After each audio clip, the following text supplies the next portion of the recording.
Israel gave me everything. I'm the product of peace between Jews and Arabs, and how Jews and Arabs can live peacefully side by side together as brothers and sisters. My name is Sophia Khalifa, and this is my story. I'm a Muslim Arab growing up in Israel. I'm a mother of two, and I have a master's from Stanford University. I was born to a Muslim family in Israel. My mom is a single mom. I have 8 siblings. My dad has 2 wives in parallel, and my mom decided she didn't want to live with his wife in the same house and didn't want to be in that village. And she went and moved to Nahariya. This is the Jewish town in northern Israel where she raised us, 9 children, on her own. We were supported by the welfare in Israel, by the welfare system, because otherwise my mom would not be able to provide. Israel is a very beautiful and strong multi-ethnic democracy. Around 20% of the population are Arab Muslims, like myself. We also have Christian Arabs, we have Druze. The Arab citizens of Israel receive equal rights. They get welfare, they get education, they get healthcare, they get all the rights, the protection, anything that a Jewish citizen would get. My Muslim teacher used to teach us everything about the Jews who stole the land. He would be teaching us that we would never be able to become anything in this country because this is the Jewish country, and the Jewish people would not allow you to become an engineer. They would not allow you to become doctor. You cannot be anything.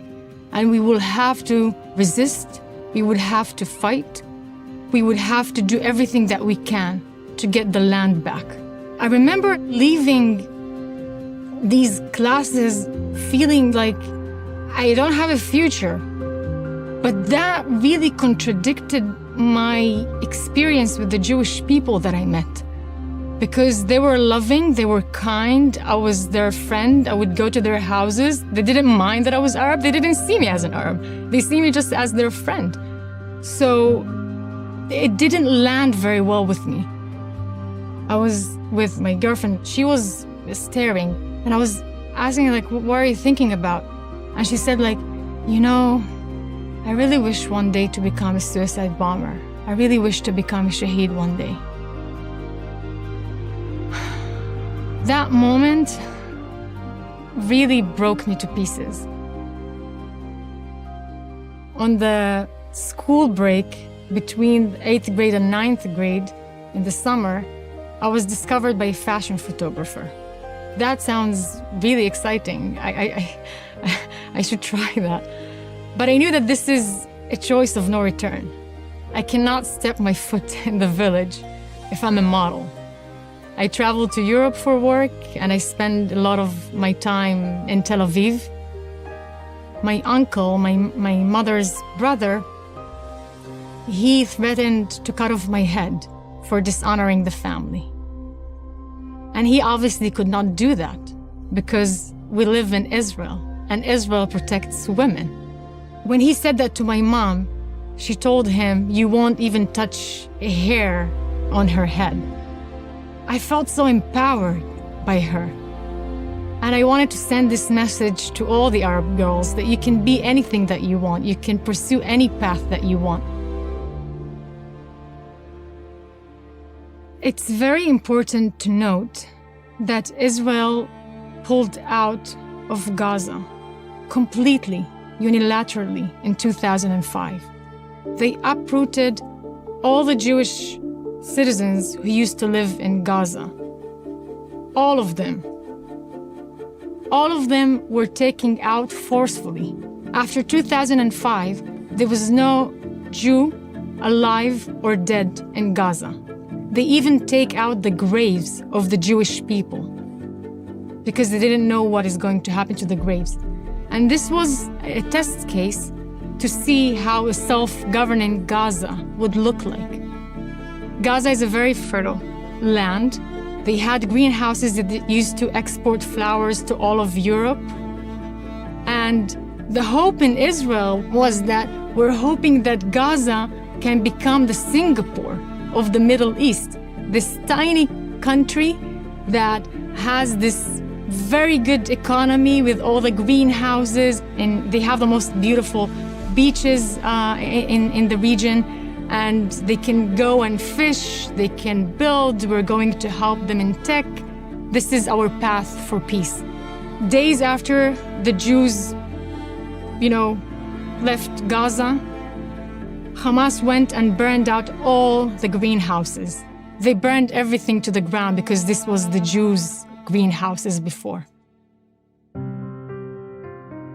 If people care about Muslim lives or any Palestinian lives in Gaza, you first and foremost want to make sure that their leadership cares about them. And Hamas is a sovereign government of Gaza.